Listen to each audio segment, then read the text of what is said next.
Hi everyone, welcome on board to helper.tv, where you get the reliable news that is tailored for you, and of course where you can actually comment and interact. I say a very big thank you to those who have taken time to subscribe to this channel, and if you're yet to subscribe, kindly tap on that subscription button and also the red bell icon so you will be notified whenever videos such as this are uploaded. Oftentimes I do wonder how most movies made in Nigerian home videos, they are so popular in Africa and maybe in diaspora.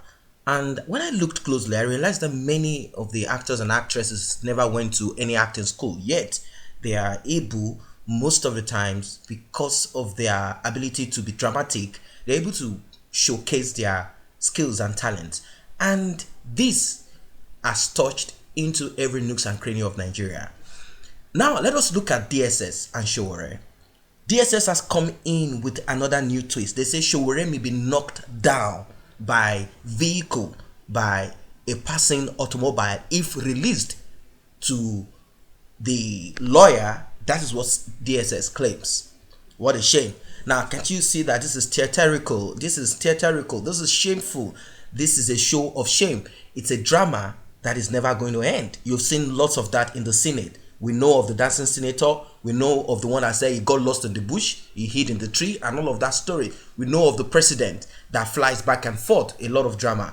In yet another ridiculous twist, the Department of State Services on Tuesday said that it was yet to release pro-democracy campaigner and publisher of Sahara Reporters, Omoyele Sowore, from its detention facility in Abuja because it does not want him to get knocked down by a moving vehicle on his way out.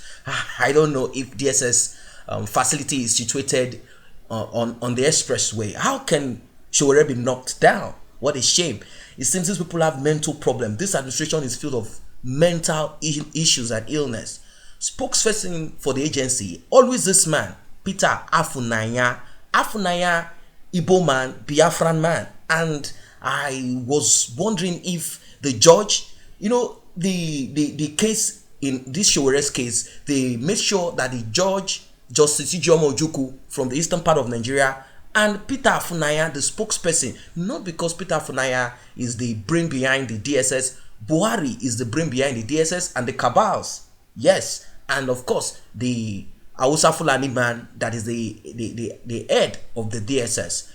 Spokesperson Peter Afunanya, what a shame. I don't think that the head of DSS actually told him to say this because he's not a stupid man. If he was told to say this kind of nonsense, he would have shut up his mouth and tell the man, sorry, let me tell them something else.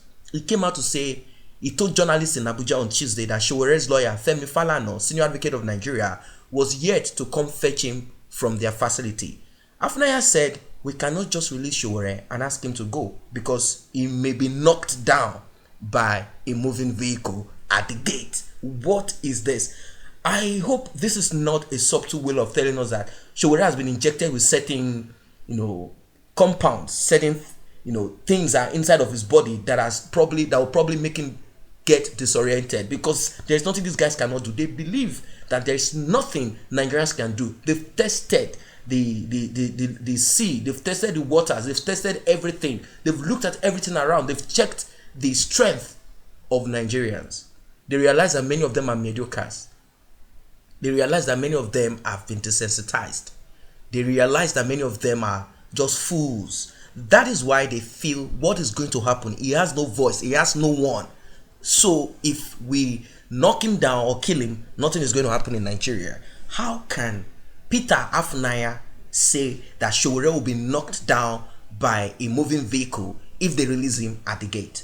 Afunanya noted that Falana had not been to the headquarters of the service since the activist was granted bail, a claim the Popular Rights Act lawyer vehemently rejects. I brought you guys that story.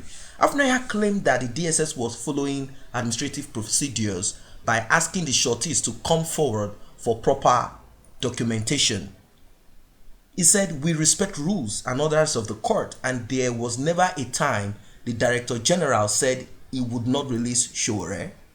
The secret police continues to hold on to Sowore despite two court orders directing it to release him after meeting bail conditions on both occasions. One is Justice Taiwo, in which they looked for and shopped for another judge that would do their own bidding, and that is Justice Ijeoma Ojukwu. Falana said Director General of DSS Yusuf Bichi had stopped taking his calls. He called the man according to the court order and the document that have been given to you.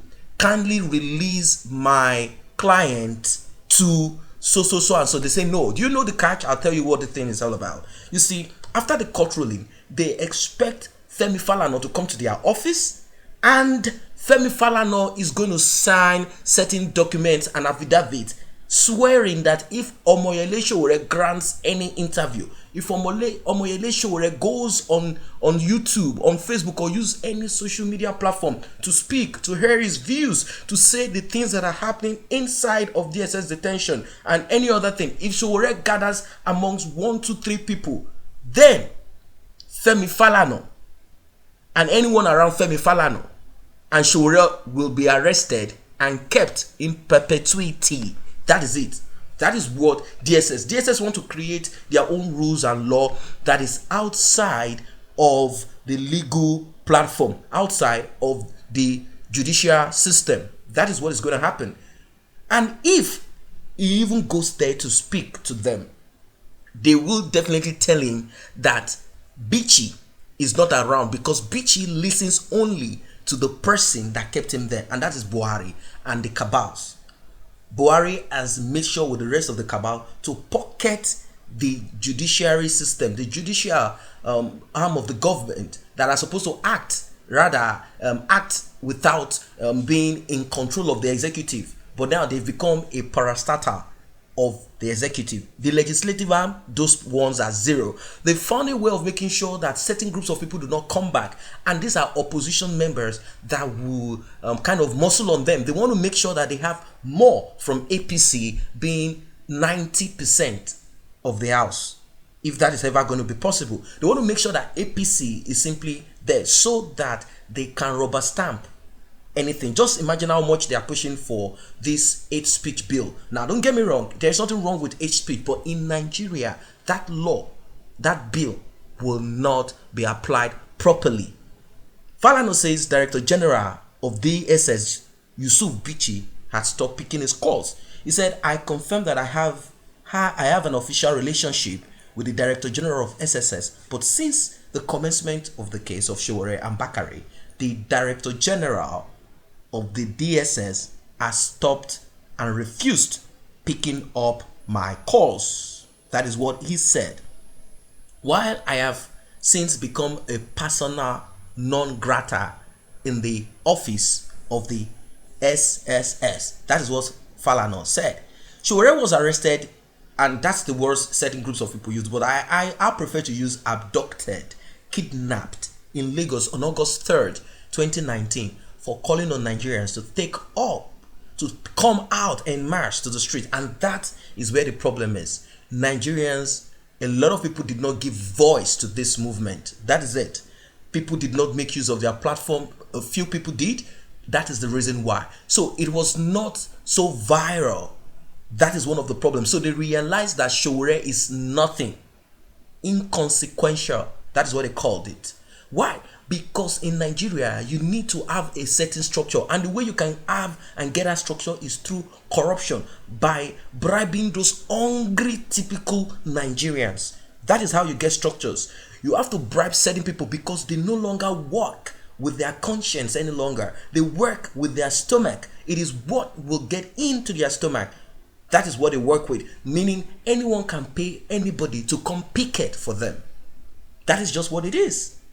Anyone can pay just anyone to come picket for them. So it's not, it has never been a culture for them to actually protest as a result of the pain that I'm talking of the typical Nigerians. There are exceptional Nigerians. Example of them is Sowore and the rest of the people that have come out en masse, people that have lent their voice to this struggle, people that have used their platform to speak about this injustice. Those are the exceptional Nigerians. Those are the exceptional people, rather, that are in that contraption called Nigeria. Because I don't like using that word Nigeria. It's a shameful word. What is Nigeria? Nigeria, nigger area. What a shame. We've not got it right. Sowore was kidnapped. That is just what it is. All because it demanded for a peaceful demonstration, a peaceful revolution, rather than the aggressive type of revolution that Buhari himself called for, all because he wanted to become president of Nigeria. It demanded for a better country from President Muhammadu Buhari administration, and he shut him down. Until then, I've not seen any, even though this is not a partisan issue, even though this is not a sectional issue where we begin to point fingers at, oh, these people, Yoruba, Hausa, and all of that. I have not seen anyone from that region where Sowore is supposed to come from that has lent his voice. I'm talking about people, criminals like them, like this government. Why? They know that they might end up in jail, and moreover, they care less. And moreover, Sowore is speaking against what they are into. That's just what it is. So guys, if you're not part of this channel, simply tap on that subscription button and the red notification icon bell. That automatically makes you a part of this family. And if you like this video, give it a thumbs up. Thanks for stopping by.